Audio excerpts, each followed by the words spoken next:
Scissor आते हैं brain के अंदर, मतलब बार-बार सीजर आ रहे हैं, तो न्यूरो फिजिशियन ने एक दवाई जोड़ी, 2 जोड़ी, 3 जोड़ी, तब भी सीजर कंट्रोल नहीं हो रहे हैं। तो आजकल क्या सर्जिकल कुछ ऐसा एडवांसमेंट आया है जिससे अपन सीजर को भी कंट्रोल कर सकते हैं या नहीं कर सकते? हाँ, ये आजकल there is a specific branch in um, um. Neurosurgery which is called as epilepsy surgery. इसके लिए विभिन्न इन्वेस्टिगेशंस होते हैं, जैसे ईईजी होता है, हुँ, हुँ। वीडियो ईईजी होता है, specific MRI, more advanced MRIs are there, hmm, hmm. And then after identifying the focus, hmm, the neuro physician guides the neurosurgeon कि आप ये फोकस निकाल दीजिए। अगर ये हुँ। निकाल देंगे तो सीजर की जो फ्रीक्वेंसी है, संभावना है, वो कम हो जाएगी।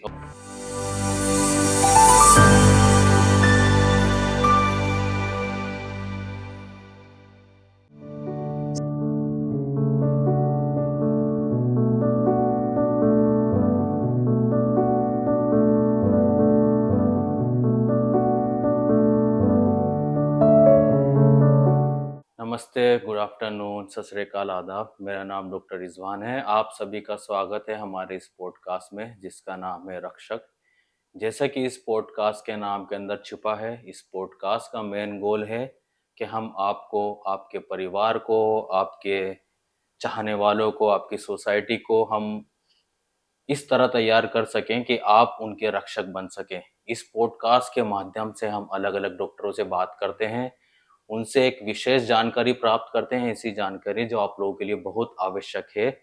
सो इसी तरह हम आज का पॉडकास्ट शुरू करते हैं। आज हमारे साथ हैं फोर्टिस अस्पताल के जाने-माने न्यूरोसर्जन, जिनका नाम है डॉक्टर विवेक वैद। सर, आपका स्वागत है हमारे इस पॉडकास्ट में। Good afternoon doctor Rizwan, it is a pleasure to speak to you. Thank you sir, आप आए हमारे इस पॉडकास्ट में। तो सर, हम ज़्यादा वक्त नहीं ख़राब करते हैं, इस पॉडकास्ट की शुरुआत करते हैं। कुछ ऐसे सवाल हैं सर जिससे मैं आपसे पूछना चाहूँगा जो हमारी जनता के दिमाग में अक्सर रहते हैं जब हम ओपीडी में देखते हैं।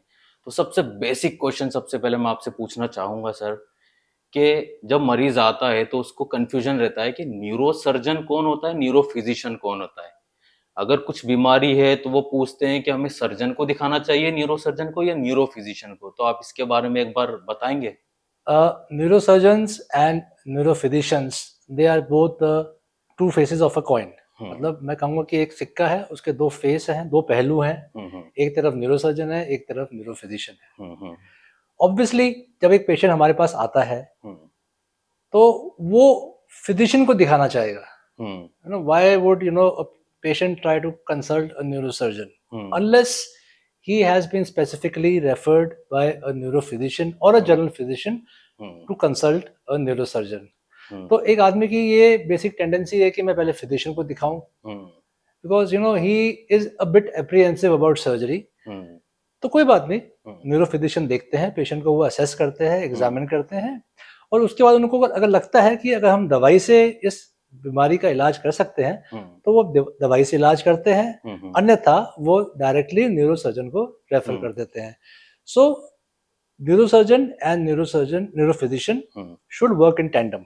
अच्छा, तो सर लेकिन कई बार कुछ ऐसी बीमारियाँ भी होती हैं जिसमें वक़्त ज़ाया होता है। सपोज़ अगर पेशेंट को कुछ ट्यूमर है तो वो न्यूरोसर्जन के पास जाता है, या पेशेंट को ब्रेन एन्यूरिज्म है तो वो न्यूरोसर्जन के पास जाता है जिससे उसका वक्त ज़ाया होता है।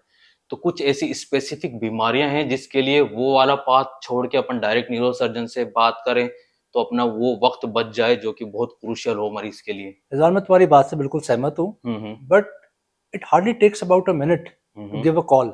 हम्म, सो अगर न्यूरो फिजिशियन को लगेगा कि ब्रेन ट्यूमर है जिसके कारण दिमाग के ऊपर दबाव है हम्म, या कोई ब्रेन एन्यूरिज्म है, तो वो मेरे को डायरेक्टली फ़ोन करते हैं हम्म, कि विवेक, ऐसा पेशेंट आया हुआ है, हम्म, तुम उसको इमीडिएटली देखो। सो इसमें ऐसी कोई बात नहीं है कि पेशेंट न्यूरो फिजिशियन के पास जाए या हम्म, न्यूरो सर्जन के पास जाए। Hmm, in a comprehensive hospital like Fortis, hmm, each and every facility is available hmm. Round the clock. तो मैं कहूंगा कि good communication is the key, right yes, sir? Yes, yes. हाँ, तो सर हम ब्रेन की कुछ ऐसी कॉमन बीमारियों के बारे में आपसे पूछना चाहेंगे। तो सबसे कॉमन साधारण बीमारी है लकवा। क्या आप बता पाएंगे कि लकवा कितने प्रकार के होते हैं? इनका मतलब मरीज के अंदर मतलब क्या ट्रीटमेंट देना चाहिए, क्या नहीं? कई बार मरीज जब पेरी-फेरी पे होता है या घर पे होता है, उनको महसूस होता है कि हमें लकवा आने वाला है, तो वो खुद से कई बार खून पतला करने की दवाइयाँ ले लेते हैं। क्या ये दवाइयाँ लेना सेफ है उनके लिए या नहीं?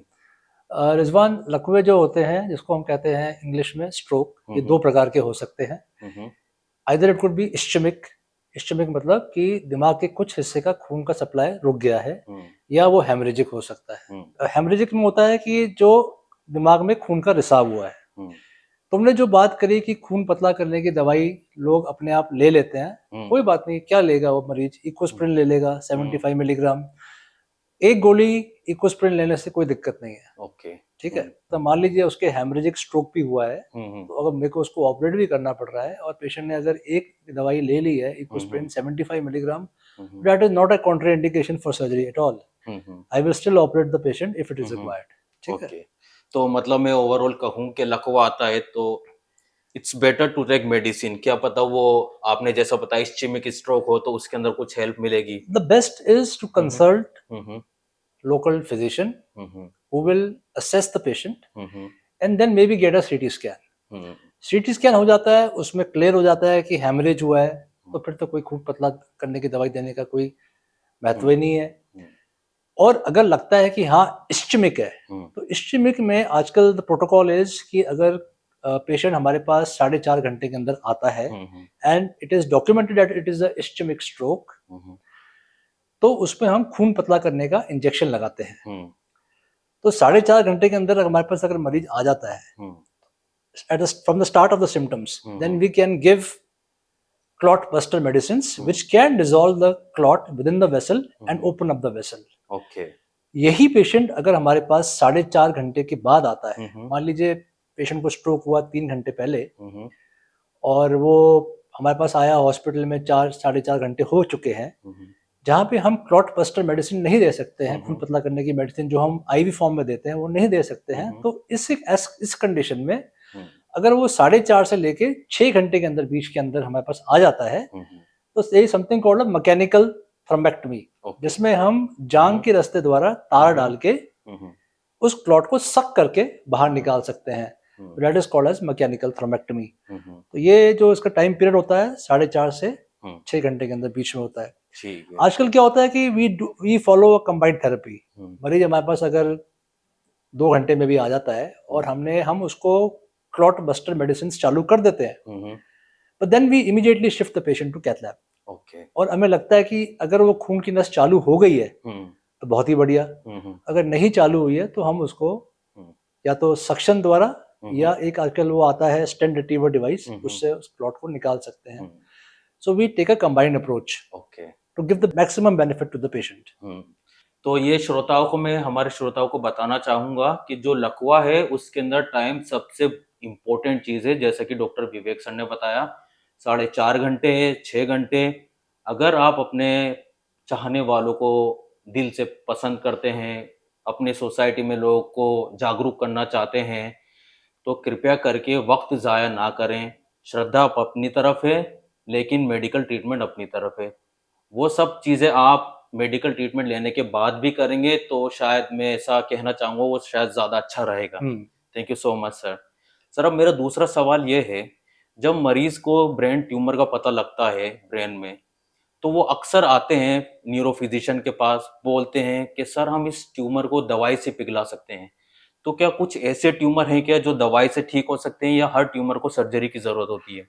तो अगर मैं बेसिक टर्म्स में बात करूं, लेमैन टर्म में बात करूं, तो 2 प्रकार के ट्यूमर हो सकते हैं। सो एक ट्यूमर हो सकता है जो दिमाग के अंदर है, इसको हम कहते हैं इंट्राएक्सियल ट्यूमर्स, जो दिमाग की कोशिकाओं से अराइज कर रहा है। ठीक है, फिर कुछ ट्यूमर होते हैं जो दिमाग की कवरिंग से अराइज होते हैं। जो दिमाग की कवरिंग्स होती है उन्हें हम कहते हैं मेनिंजियोमास। ठीक है, या कुछ ट्यूमर होते हैं जो दिमाग के बाहर की जो हड्डी होती है, झिल्ली है, दिमाग के बाहर झिल्ली है, झिल्ली के बाहर हड्डी है। तो कुछ ट्यूमर्स होते हैं जो दिमाग की हड्डी से भी अराइज होते हैं। So the tumors which are arising from the coverings of the brain and the skull, these are called as extraaxial tumors. So now we have intraaxial tumors and extraaxial tumors. ठीक है, कुछ tumours होते हैं जैसे pituitary tumour होते हैं, जो there is a gland called pituitary gland which arises from the base of the brain, जो वहां पे अराइज होते हैं, तो उनको भी हम ट्रीट करते हैं। तो मैं कहना चाहूंगा, मतलब जैसे अगर मरीज को लगता है कि उनके ब्रेन में ट्यूमर है या डायग्नोस हो चुके हैं पहले ही, हाँ, तो जो आपका सवाल था कि कुछ ट्यूमर होते हैं, हर ट्यूमर को हम ऑपरेट नहीं करते। ओके।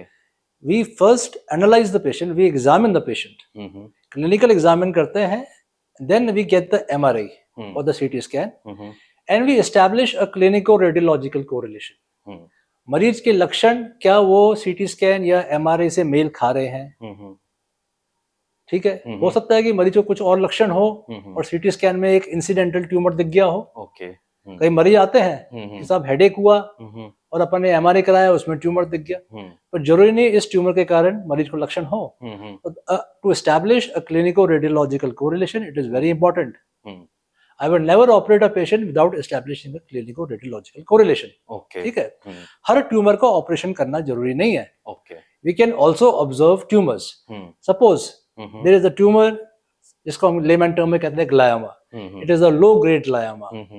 लो ग्रेड ग्लायोमा की जो खासियत ये होती है कि जब हम कंट्रास्ट MRI करते हैं वो डाई को नहीं पकड़ता है, कंट्रास्ट को पकड़ता ही नहीं है। So we can have a very fairly good idea कि this is a low grade glioma. So low grade gliomas they present with seizures. तो ऐसे ट्यूमर्स को अपन ऑब्जर्व कर सकते हैं। Okay. We can observe. I have few patients which I am observing for last 3-4 years. और वो tumour वैसे का वैसा पड़ा है, बढ़ नहीं रहा है। So low grade gliomas can be observed. They can be managed with anti-epileptics. मतलब हम उनको दवाई दे सकते हैं उनके सीजर्स कंट्रोल करने के लिए और every 6 months MRI करा के देख सकते हैं। कुछ ट्यूमर्स होते हैं जैसे मेनिंजोमास होते हैं, छोटे ट्यूमर्स हैं या श्वानोमास हैं या स्कल बेस्ड ट्यूमर्स हैं which are less than 3 centimeter in size.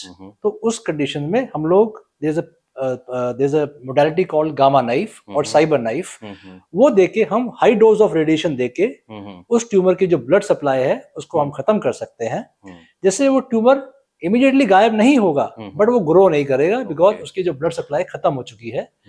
So that will now lie dormant in the brain.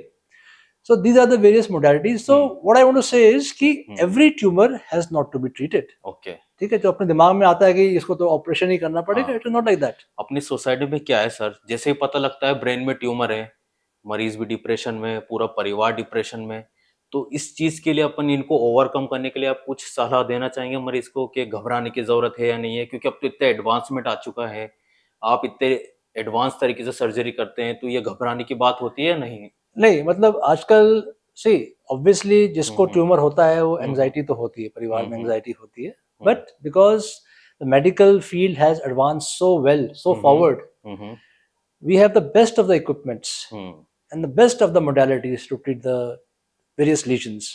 ठीक है, तो ऐसे घबराने की जरूरत नहीं है। एंड सबसे ज्यादा सबसे एंजाइटी को कम करने का सबसे बेस्ट तरीका क्या है? That you should be aware. अगर आप में अवेयर हो गए, आप में नॉलेज होगी, आप बात करोगे, आप अपने सिम्टम्स को शेयर करोगे, तो आपकी एंजाइटी डेफिनेटली अपने आप कम हो जाएगी। ठीक है। और एक चीज सर, सॉरी इंटरप्ट करूंगा, मैं बोलना चाहूंगा कि प्लीज गूगल ना करें। गूगल पे बहुत सारी ऐसी जानकारियां हैं जिससे आपको डर लगता है, उसमें लिखा होता है कितने साल बाद मर जाएंगे, इतने महीने बाद मर जाएंगे। सबसे बेस्ट तरीका है कि आप अपने न्यूरो सर्जन से कंसल्ट करें, उनसे अपने सिम्टम्स डिस्कस करें, उनसे पूछें कि सर अगर मैं ट्रीटमेंट कराता हूँ इसका आउटकम क्या होगा, मुझे रिहेबिलिटेशन में क्या करना पड़ेगा, रिकवरी कितने दिनों में होगी। ये जवाब गूगल नहीं दे पाएगा आपको। तो मैं कहना चाहूंगा आप अपने न्यूरो सर्जन से ही अच्छे से डिस्कस करें, जो भी क्वेरी है सब उनसे पूछे। सर अब मेरा तीसरा सवाल ये है, कई बार ब्रेन के अंदर एक गुच्छा होता है जिसको अपन एनोरिज्म बोलते हैं, तो ये कितना घातक हो सकता है? और कई बार जैसे मरीज को ये डायग्नोस, सपोज पेशेंट को ये डायग्नोस हो चुका है बाहर, तो कई बार वो second opinion, third opinion, fourth opinion लेने के लिए इधर उधर भटकते रहते हैं, तो ये सही है या थोड़ा घातक हो सकता है मरीज के लिए? रिजवान, जो तुमने कहा नसों का गुच्छा, नसों का गुच्छा होता है, उसे कहते हैं AVM, आर्टेरियो-वीनस मैलफॉर्मेशन। ओके। नस में फुलावट, उसको कहते हैं अपन एनोरिज्म। सो एनोरिज्म इज नस में फुलावट। हाँ, तो नस में फुलावट आने को हम एनोरिज्म कहते हैं और इसके बनने के कई कारण होते हैं। सबसे जो मुख्य कारण वो होता है uncontrolled blood pressure. Okay. Hypertension है मरीज को तो उसके कारण नस में गुब्बारा बन सकता है। Diabetics, smokers, trauma can also lead to aneurysms. Okay. कुछ परिवार वालों को एनोरिज्म हो सकता है। So there is a family history also, there is a genetic tendency also to form aneurysms. तो ये सब विभिन्न कारण होते हैं एनेरिज्म बनने के, बट मुख्य कारण होता है हाइपरटेंशन। ओके। तो पेशेंट कैसे प्रेजेंट करता है? पेशेंट प्रेजेंट करता है कि ये जो गुब्बारा होता है ये फट जाता है, और इसके फटने के कारण एक स्पेसिफिक प्रकार का हेमरेज होता है जिसे हम कहते हैं सब अरेक्नॉइड हेमरेज। ओके। तो सब अरेक्नॉइड हेमरेज जब हम सीटी स्कैन में देखते हैं तो हमको ये हम इमेजिन कर लेते हैं कि साहब yes there is a subarachnoid haemorrhage and there is the possibility of aneurysmal rupture. Okay. इसके अलावा भी aneurysms can also present with intracerebral haematomas, they can present with subdural haematomas, they can present with intraventricular haemorrhage. So there are various presentations, but the most common is subarachnoid hemorrhage. Okay. So patient आता है emergency में with a CT scan which is suggestive of subarachnoid hemorrhage. We suspect aneurysms, unless ruled out. Now अगर एक बार patient का aneurysm rupture कर गया, इसका मतलब ये नहीं कि continuously bleeding होती जा रही है. Okay. Bleeding होती है and it stops. Okay. उस aneurysm के आसपास एक clot बन जाता है और bleeding रुक जाती है. अगर continuously bleeding हो रही होती तो वो तो patient would not have survived. He would not have reached the emergency. कुछ प्रतिशत मरीज होते हैं वहां पे इतना मैसिव हेमरेज होता है कि वो हॉस्पिटल पहुंच ही नहीं पाते। Yes, but majority of these patients they reach hospital and the bleeding is not happening continuously. So once the rupture has happened, you have to treat the aneurysm. You cannot leave it as such. Okay. You cannot treat it as medically. You cannot treat the patient by medicines. So ऐसे cases में हम लोग क्या करते हैं, एक basic जांच होती है जिसको हम कहते हैं सीटी एंजियोग्राम। Okay sir. वो करा के देखते हैं कि एनेरिज्म दिमाग के किस हिस्से में है, इसका शेप कैसा है, इसका साइज कैसा है, इसकी नेक कैसी है, इसको हम किस मोडालिटी से बेटर ट्रीट कर पाएंगे। हम इसमें क्लिपिंग कर सकते हैं, हम कॉइलिंग कर सकते हैं। तो ये डिसीजन होता है न्यूरोसर्जन के हाथ में एनेरिज्म के हिसाब से। हाँ, तो हम उसको एनालाइज करते हैं सीटी एंजियोग्राम को, उसको स्टडी करते हैं, उसके बाद डिसाइड करते हैं what is best for the patient and for this aneurysm. And जैसे मान लीजिए ये एनेरिज्म है जी, तो क्लिपिंग में क्या होता है कि हम डिसेक्ट करके ऑपरेशन करके चीरा लगा के ऑपरेशन करते हैं और हम माइक्रोस्कोप में डिसेक्ट करके उसकी गर्दन पे क्लिप लगा देते हैं। Okay, this is like putting a clip. Coiling में क्या होता है कि जो खून की नस होती है उसके अंदर ही से ही हम एक नलकी लेके जाते हैं जिसको हम कहते हैं माइक्रो कैथेटर, और माइक्रो कैथेटर हम गुब्बारे के अंदर ले जाके उसके अंदर कॉइल को डिप्लॉय करते हैं। Okay, so these are various two modalities of treating a aneurysm. Okay. So both of these treatments are available at Fortis, and I do both clipping and coiling in cases of aneurysm.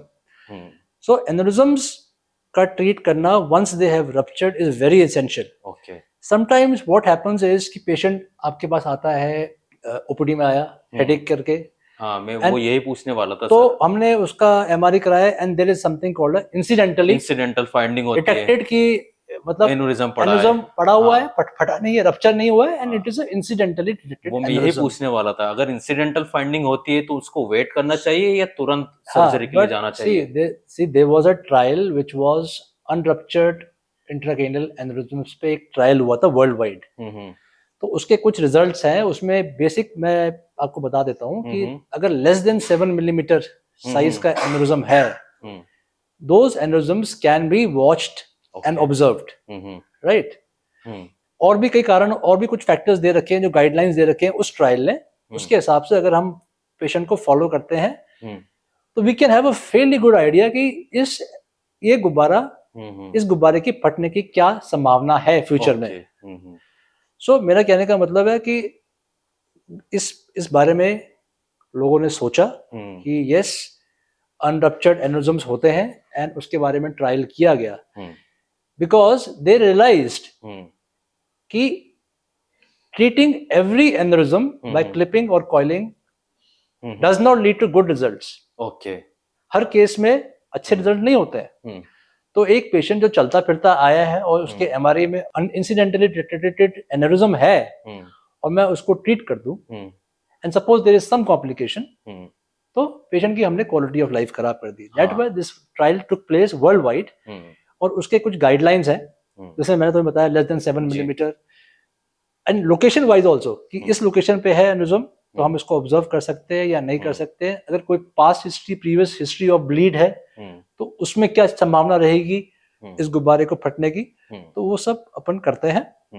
So not every patient of aneurysm incidentally detected unruptured aneurysm should be treated. But yes, if the patient is very anxious, we can treat these aneurysm as well. Okay.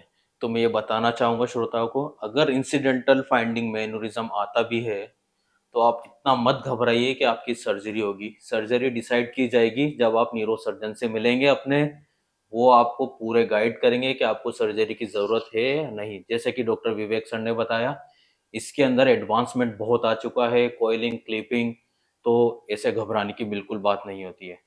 तो sir मेरा एक अगला सवाल है, जैसे बहुत common सवाल है कि डिस्क हो गई, तो इसका क्या मतलब, मोटे मोटे तौर पे इसका क्या मतलब होता है कि स्लिप डिस्क करके आते हैं लोग? तो देखो रिजवान, अपने जो रीढ़ की हड्डी होती है वहां पे 31 वर्टिबल बॉडीज होती हैं। ठीक है, 31 वर्टिबल बॉडी है। वर्टिबल बॉडी मतलब जो छल्ले हैं, देसी छल्ले नहीं, रीढ़ की हड्डियां। ओके, हड्डियां, रीढ़ की हड्डियां 31 है। ओके।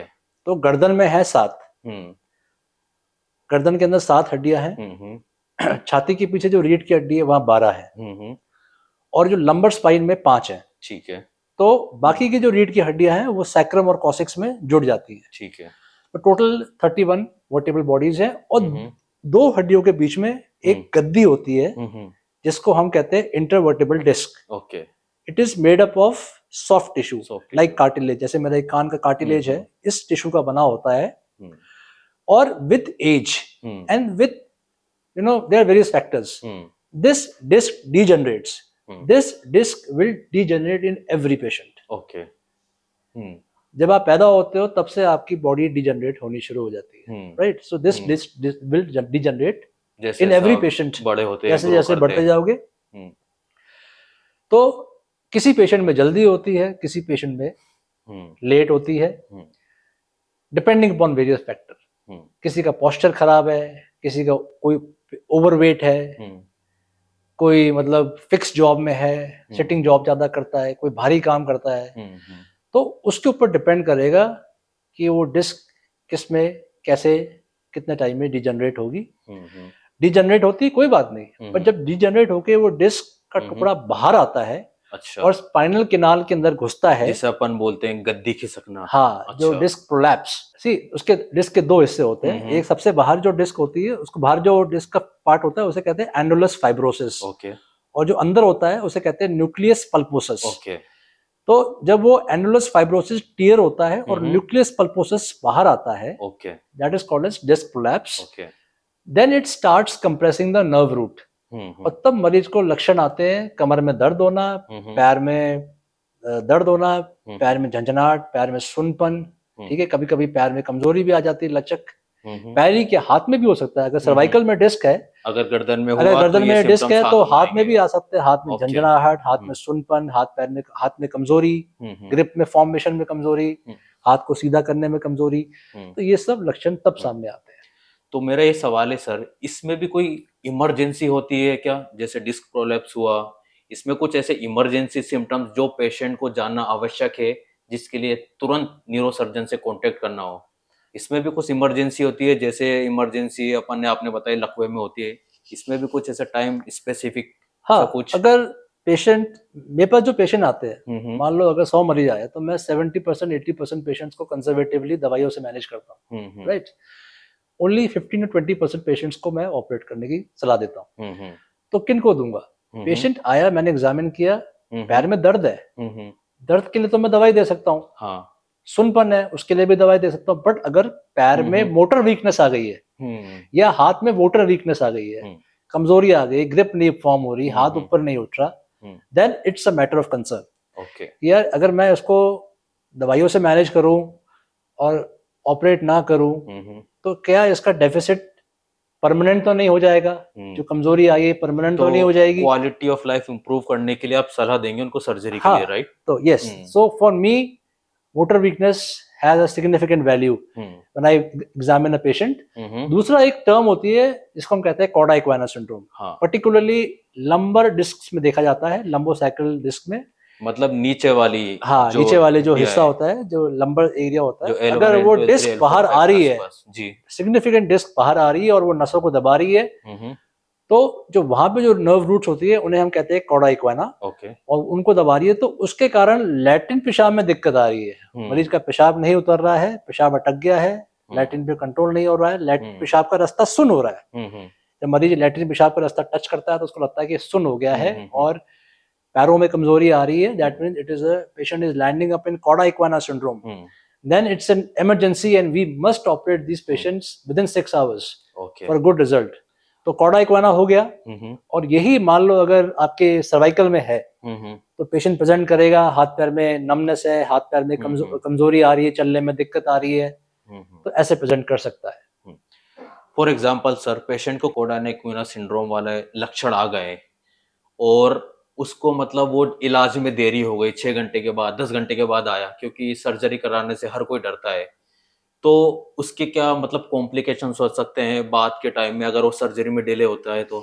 अगर सर्जरी में तो मान लो अगर मेरे पास पेशेंट आता है कॉडा इक्वाना का, तो हम लोग डिले नहीं करते हैं, we immediately operate the patient. नहीं, आप तो मेरे को पता है फोर्टिस अस्पताल में सारे काम बहुत स्पीड से हम करते हैं, लेकिन पेशेंट कई बार जैसे अपन सर्जरी के लिए इनको एडवाइस करते हैं तो वो तुरंत डरते हैं, वो सेकंड ओपिनियन, थर्ड ओपिनियन इधर उधर जाते हैं, फिर वो वक्त जो कीमती वक्त है वो निकाल के आते हैं। मैंने इसको देखा, मैंने खुद अनुभव भी किया, एक्सपीरियंस भी किया कि ऐसे पेशेंट्स में सर्जरी करने के बावजूद भी डेफिसिट्स रहते हैं, पेशाब की नलकी पड़ी रहती है, यूरिन में प्रॉब्लम रहती है, मोशन पास करने में दिक्कत होती है, और पैरों में जो कमजोरी आई होती है, सुनपन आया होता है, उसमें भी दिक्कत रहती है।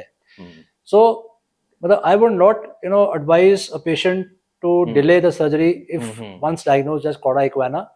We must move ahead immediately and then relieve the compression, immediately giving the maximum benefit to the patient. तो मैं श्रोताओं को बताना चाहूंगा, ये जो बीमारी सर ने बताई है कॉडा इक्वाना सिंड्रोम, अगर ये लक्षण जो सर ने बताए हैं, पेशाब के रास्ते सूनापन, लेट्रिन के रास्ते सूनापन, पेशाब का नहीं उतरना, लेट्रिन का नहीं उतरना, ये अगर आपके अंदर डेवलप होते हैं और अगर आपको न्यूरोसर्जन सर्जरी की सलाह देता है तो आपको डबल माइंड नहीं होना है।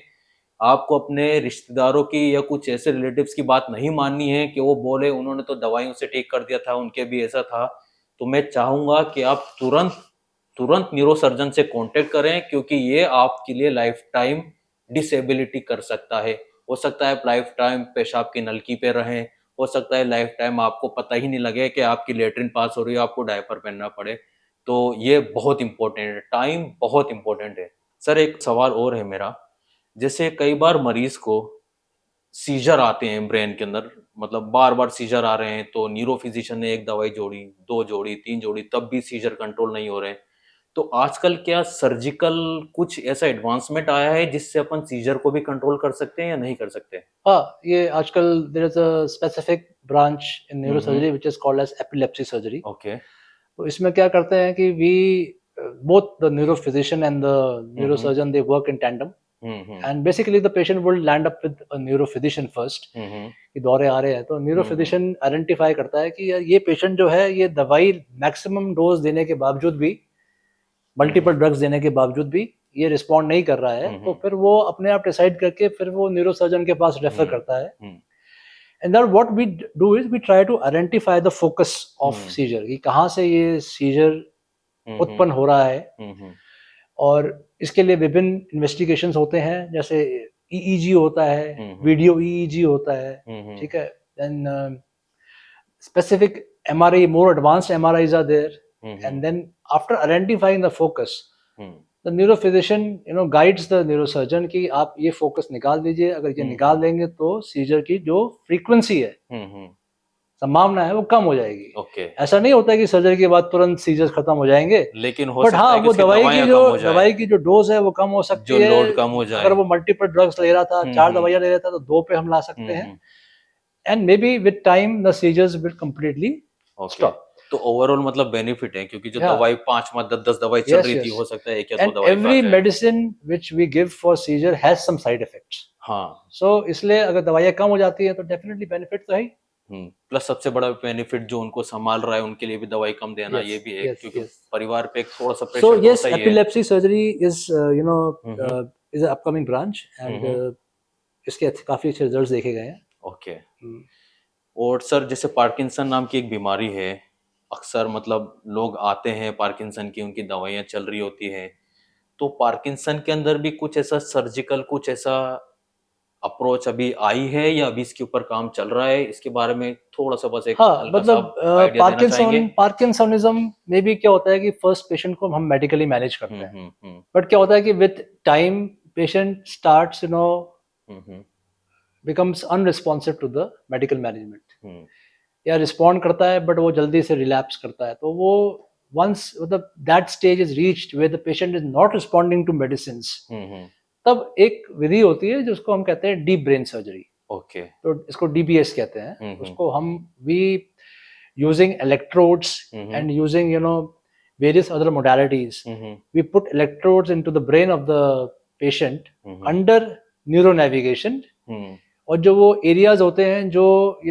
पार्किंसन में आपके क्या होता है, आपके रिजिडिटी होती है, ट्रेमर्स होते हैं, उसको अपन लीजन्स को उस एरियाज को आइडेंटिफाई करके उनको हम मॉड्यूलेट करते हैं, जिसके कारण ये तो उससे जो काफी फर्क लक्षण पड़ता होते है। हैं उसमें जी। काफी सुधार आ जाता है। अच्छा, so this is called as deep brain surgery.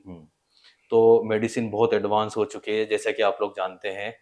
तो सर एक लास्ट स्टेटमेंट आप हमारे श्रोताओं को ऐसे क्या लाइफस्टाइल मॉडिफिकेशन या हेल्दी लाइफस्टाइल अपनाने के लिए बोलेंगे जिससे लकवा आने के चांसेस कम हो, जिससे डिस्क प्रोलेप्स के चांसेस कम हो, ट्यूमर वगैरह तो कोई रोक नहीं सकता, तो ये आप कुछ बताना चाहेंगे जिससे वो एक हेल्दी सेफ लाइफस्टाइल जी सकें? हेल्दी लाइफस्टाइल के बारे में तो आप सब जानते हैं, ठीक है। Maintain a good diet, maintain a good activities, आप अपना रेगुलर वॉक करें, थोड़ा योगा करें, थोड़ा व्यायाम करें, ठीक है। जो भी आप कर सकते हैं वो करें, जितना भी आपके पास टाइम है। अच्छी मेंटेन अ गुड कंपनी, अच्छे फ्रेंड सर्कल मेंटेन कीजिए, खूब बातें कीजिए, खूब हंसिए, share your thoughts and feelings. सबसे पहले अपनी बीमारी ना छुपाएं, क्योंकि लोग अक्सर मतलब बीमारी छुपाते हैं, उनको ऐसा लगता है पता नहीं लोग क्या सोचेंगे। Awareness should be there and मतलब खुश रहिए, और क्या, खुश रहेंगे तो बीमारी अपने आप ही दूर रहेगी। हाँ, ये भी सही है। That is the most I think that is the most important feedback to you. हमेशा पॉजिटिव रहिए, क्योंकि मेडिकल एडवांसमेंट अब बहुत अच्छा हो चुका है। फोर्टिस अस्पताल में हम लोग सारी सुविधाएं प्राप्त कर सकते हैं। न्यूरो सर्जरी टीम के पास बहुत अच्छे इक्विपमेंट्स, बहुत अच्छे प्रोसीजर्स वगैरह के बहुत कुशल डॉक्टर्स हैं, तो घबराने की बात नहीं है और ज़्यादा स्ट्रेस लेने की ज़रूरत नहीं है। छोटी सी ज़िंदगी है, हंसी खुशी निकालनी है। तो सर एक कई बार हेड इंजरीज करके, रोड ट्रैफिक एक्सीडेंट करके पेशेंट आते हैं, तो इसके अंदर भी क्या मतलब इमरजेंसीज वगैरह, क्या ट्रीटमेंट मोडालिटीज, किस तरह से हमें इनका इलाज करना चाहिए? रिजवान देखो, पेशेंट आते हैं हेड इंजरीज के 70 to 80%, 85% वी मैनेज कंजर्वेटिवली, दवाइयों से मैनेज करता है। ओके। विभिन्न प्रकार की चोटें हो सकती है हेड इंजरी में। पहले आपको समझना है, जैसे ये दिमाग है, दिस इज योर ब्रेन, है ना। सो ब्रेन है, अगर ब्रेन के अंदर नील पड़ जाता है उसको हम कहते हैं कंट्यूजन, ठीक है। इसके बाहर कवरिंग होती है, इसको हम कहते हैं ड्यूरा। अगर ब्लीडिंग ड्यूरा और ब्रेन के बीच में है then it is called as subdural hematoma. Okay. So अगर ड्यूरा के बाहर है और हड्डी के बीच में, मतलब हड्डी और ड्यूरा के बीच में, then it is called extradural hematomas. और कभी कभी हम देखते हैं कि सब स्कल बोन फ्रैक्चर हो गई है या कोई डिप्रेस्ड फ्रैक्चर है, तो वो स्कल फ्रैक्चर हुआ है, ठीक है। So these are the various types of injuries, and 70 to 80% of the head injuries we can easily manage conservatively with medicines. जहाँ पे हमें लगता है कि क्लॉट है, वो काफी दिमाग पे दबाव डाल रहा है, तो उन्हीं केसेस में हम ऑपरेट करते हैं। What I want to tell you is कि first 4 hours after head injury they are very important. Okay. In fact, first 1 or 2 hours are very important. मान लीजिए चोट लगी, सबड्यूरल हेमाटोमा हुआ और वो धीरे धीरे बढ़ रहा है, उसके कारण दिमाग के ऊपर दबाव बढ़ रहा है, तो हमें इमीडिएटली एक्ट करना है और उस क्लॉट को निकाल देने का है, ठीक है। अगर कोई एक्स्ट्रा ड्यूरल हेमाटोमा है, चोट लगी और वो बढ़ रहा है, तो हम उसको ऑपरेट करके निकाल सकते हैं, ठीक है। So we should be aware कि हो सकता है कि जब चोट लगी हो तो मरीज होश में हो, वही मरीज 2-3 घंटे बाद बेहोश हो सकता है। Okay. That means कि the extradural hematoma or the subdural hematoma has increased in size. Okay. ठीक है।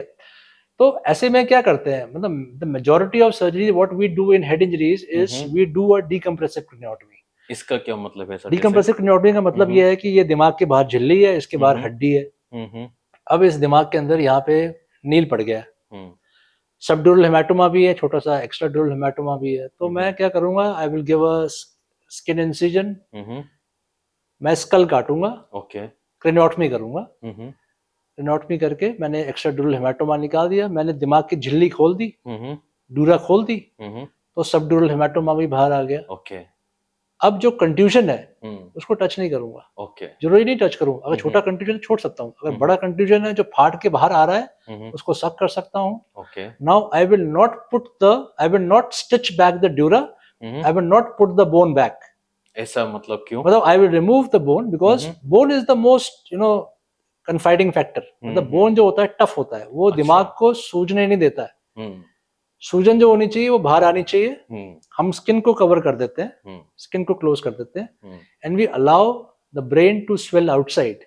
यही अगर सूजन अगर अंदर दबाएगी दिमाग को, तो वो दिमाग की जड़ को दबाएगी। अच्छा, यही सूजन अगर बढ़ती है तो वो दिमाग की जड़ को दबाएगी, और अगर दिमाग की जड़ को दबाया जाएगा, that is the end point. अगर वो स्टेज, हमें उस स्टेज तक पहुंचना ही नहीं है। तो हम लोग, अगर दिमाग का सूजन बढ़ती है और वो दिमाग की जड़ को दबाती है, देन और प्यूपिल्स डायलेट हो जाते हैं, then it is the end point. हम लोग उसके बाद कुछ नहीं कर सकते हैं, तो उस स्टेज तक पहुंचना ही नहीं है। So we do a decompressive craniotomy, we remove the skull, we open the dura, we close the skin and leave the patient spontaneously to recover, and the patient recovers over a period of time. जब मरीज बाद में होश में आ जाता है, घर चला जाता है, घर से वापस आता है, तो उसी की हड्डी को हम लोग स्टरलाइज करके वापस लगा सकते हैं। अच्छा, so this is something called decompressive craniotomy, and it is performed very commonly in head injury patients. तो ये मतलब कई बार जैसे मरीज डरते हैं, डॉक्टर साहब ने बोला है हड्डी निकाल के रख देंगे, तो मैं कहना चाहूंगा कि ये सबसे सेफ तरीका है, राइट? वो कॉस्मेटिकली बुरा दिख सकता है बाद में, लेकिन ये मरीज की जान बचाना हमारे लिए सबसे बहुत इंपॉर्टेंट है। नहीं, कॉस्मेटिकली भी बाद में अगर जब हड्डी लगा देंगे, हाँ, तो आप बिल्कुल जैसे आप पहले थे वैसे ही लगते हैं। मतलब 90% आप वैसे ही लगोगे आप, ठीक है? क्योंकि हमारे जो स्किन इंसिजन्स होते हैं वो भी बालों के अंदर ही होते हैं। We don't give any incision on the forehead or anywhere else. हमारे जो इंसिजन्स होते हैं वो हेयर लाइन के अंदर ही होते हैं। सो अगर कोई कहते हैं, हम किसी को एडवाइस देते हैं कि डीकम्प्रेस करवा लीजिए, it is in the benefit of the patient. तो मैं कहना चाहूंगा, जैसे आपको डॉक्टर एडवाइस दें तो सेकंड थॉट्स लाने की आपको जरूरत है ही नहीं दिमाग में, क्योंकि हम लोग सबसे पहले अपने मरीज की जान के लिए ही सोचते हैं, उनके अच्छी रिकवरी के लिए ही सोचते हैं। तो सर, जैसे ये तो बात रही अपनी हेड इंजरी की, अब इसी तरह हम बात करते हैं स्पाइनल इंजरी की। जैसे वही मोटरसाइकिल चला रहे हैं, गिर गए, रीढ़ की हड्डी में चोट आई, तो इस तरह से आप मैनेजमेंट क्या होता है और किस तरह से हम मैनेज कर सकते हैं मरीज को? तो जैसे रिजवान, मैंने तुम्हें बताया कि स्पाइन को हमने 3 हिस्सों में डिवाइड किया हुआ है, सर्वाइकल, डोर्सल या थोरेसिक, जो हमारे रीढ़ के पीछे का हिस्सा है, और लंबर। तो सर्वाइकल गर्दन वाला पार्ट, डोर्सल वाला मिड वाला, और लंबर नीचे वाला। Now you have to understand कि थोरेसिक स्पाइन जो होती है, it is a stable spine. Okay, right, because हमारे आगे रिब केज है, तो रिब केज जो होता है वो हमारे थोरेसिक स्पाइन को स्प्लिंट कर देता है। तो थोरेसिक स्पाइन मतलब जो बीच वाला अपर वाला स्पाइन है वो थोरेसिक स्पाइन है। तो हमारे जो डिस्क प्रोलैप्स भी होते हैं और डीजेनरेटिव जो बीमारियां होती हैं स्पाइन की, they are more common in the cervical part and the lumbar part. Okay, because वहां पे सबसे ज्यादा मूवमेंट होता है। आपका मूवमेंट कहाँ होगा स्पाइन का? लंबर में होगा या सर्वाइकल में होगा, बिकॉज थोरेसिक पार्ट जो है वो रिब केज ने स्प्लिंट किया हुआ है। But yes, in trauma it is different, because trauma में चोट जो होती है हमारे सर्वाइकल में भी लगती है, हमारे थोरेसिक में भी लगती है, हमारे लंबर स्पाइन में भी लगती है। सो पेशेंट्स हमारे पास आते हैं काफी, अगर सर्वाइकल स्पाइन का इंजरी है तो पेशेंट हमारे पास आता है, हाथ पैर में कमजोरी आई है, राइट। यही पेशेंट अगर थोरेसिक स्पाइन में कोई इंजरी हुई है तो आएगा तो उसके पैरों में कमजोरी होगी, बिकॉज हाथों की जो नर्व्स हैं वो तो निकल गई ऊपर गर्दन से, तो हाथ तो ठीक है, तो सिर्फ पैरों में कमजोरी होगी, लैट्रिन पेशाब में दिक्कत होगी। और यही अगर पेशेंट हमारे पास लंबर स्पाइन का आता है, मान लीजिए L4-5 पे या L5-S1 में, तो उसके वीकनेस होगी नीज पे होगी या एंकल्स पे होगी, और लैट्रिन पेशाब में दिक्कत आ सकती है। तो we examine the patient thoroughly in the emergency and then we decide what is the best for the patient. ऐसे पेशेंट्स को हम लोग इनिशियली कंजर्वेटिवली मैनेज करते हैं, we stabilise these patients, Gone are the times, gone are the days when you will rush for surgery. The best results are when you stabilize these patients, and then you take a very conscious decision when to operate and how to operate. हम उनको operate करके इन spine को fix कर देते हैं, and we stabilize the spine, we decompress the nerve roots and allow the neural elements and the patient to recover over a period of time with aggressive physiotherapy. इसमें भी कोई specific emergency है sir, जैसे time bound, जैसे लकवे में 4.5 घंटे फिर 6 घंटे इस तरह से? नहीं, ऐसा कुछ नहीं है इसमें, ठीक है ना। मैंने देखा है कि rushing up for surgery in these cases, patient has done bad. आप मतलब पेशेंट के सर्वाइकल इंजरी है और उसमें कॉर्ड एडिमा है, कॉर्ड कंट्यूजन है, चोट लगी है, मतलब अगर बहुत ही दबाव है नस पे तो हमें इमीडिएटली करना ही पड़ेगा, ठीक है। बट अगर कॉर्ड कंट्यूजन हुआ है और हड्डी अपनी जगह पे आ गई है या थोड़ा सा डिस्प्लेसमेंट भी है, तो we can manage this patients, उसका चेस्ट बिल्डअप करो and maybe operate in interval में फैशन, मतलब 2-3 दिन बाद ऑपरेट करो स्टेबलाइज करके, रूल आउट अदर इंजरीज, ठीक है। तो ऐसा कोई इमरजेंसी नहीं है, बट हाँ, हड्डी खिसक के नस को दबा रही है या कोई डिस्क खिसक के नस को दबा रही है, बहुत ज्यादा कंप्रेशन है, then that is an emergency, we must operate immediately as soon as possible. और एक चीज और बताना चाहेंगे सर आप जैसे श्रोताओं को, अगर वो सड़क पे कोई रोड ट्रैफिक एक्सीडेंट देखते हैं तो कई बार कोशिश करते हैं हाथ से उठा के रखने की, तो ये सेफ है या नहीं? क्योंकि कई बार मूवीज में देखा गया है, जैसे हॉलीवुड मूवीज में अगर रोड ट्रैफिक एक्सीडेंट आपने सस्पेक्ट किया तो वो कोशिश करते हैं कि स्पाइन बिल्कुल स्टेबलाइज रखें ताकि कोई चोट ऐसा नहीं बढ़ी, तो ऐसा कुछ करना चाहिए ये, या फिर ये पिक्चरों में दिखाते हैं बस? मतलब इसमें क्या होता है कि आजकल द कंसेप्ट्स हैव चेंज्ड ना। ओके, तो आजकल ये होता है कि यू हैव टू कंसिडर कि हाँ इसके इंजरी है, unless it is ruled out. Okay, तो अपन इंजरी सस्पेक्ट करेंगे, मतलब पेशेंट है हमारे पास, पेशेंट का एक्सीडेंट हुआ है, वहां पे रोड पे पड़ा हुआ है, तो उसको मान के चलो कि उसके कोई स्पाइन इंजरी है,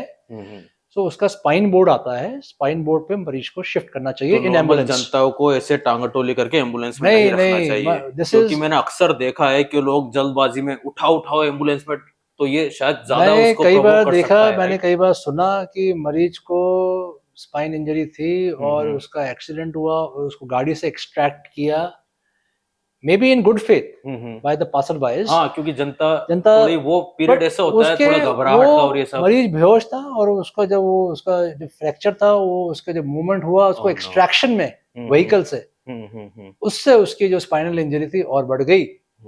सो अगर कोई आग नहीं लगी है गाड़ी में और कोई मतलब ऐसा नहीं है कि पानी में डूब रही है गाड़ी कि हमें तुरंत उसको गाड़ी से निकालना है, you can always wait for an trained personal ambulance to come and extract the patient, क्योंकि वो रियली इंपॉर्टेंट है sir. That is yes, patient के आउटकम के लिए डेफिनेटली, बिकॉज कई बार स्पाइनल इंजरी होती है, सर्वाइकल इंजरी होती है और आपने उसको एक्सट्रैक्ट किया और हमने उसकी इंजरी को एग्रेवेट कर दिया। चाहते हैं लेकिन अनजाने में बुरा कर बैठते हैं। Yes, so we should ambulance का हमें वेट करना चाहिए अगर रीजनेबली सेफ है। गाड़ी में आग लग गई है फिर तो निकाल नहीं है, फिर वो तो गाड़ी पानी में डूब रही है फिर तो निकाल नहीं है, वो तो है sir, that is what it is. तो सर आपसे बात करके बहुत अच्छा लगा, होपफुली हमारी जनता को कुछ आवश्यक जानकारी प्राप्त हुई होगी जिससे वो अपने परिवार वालों को, सोसाइटी के रक्षक बन सके, जैसा कि हमारे पॉडकास्ट की थीम है।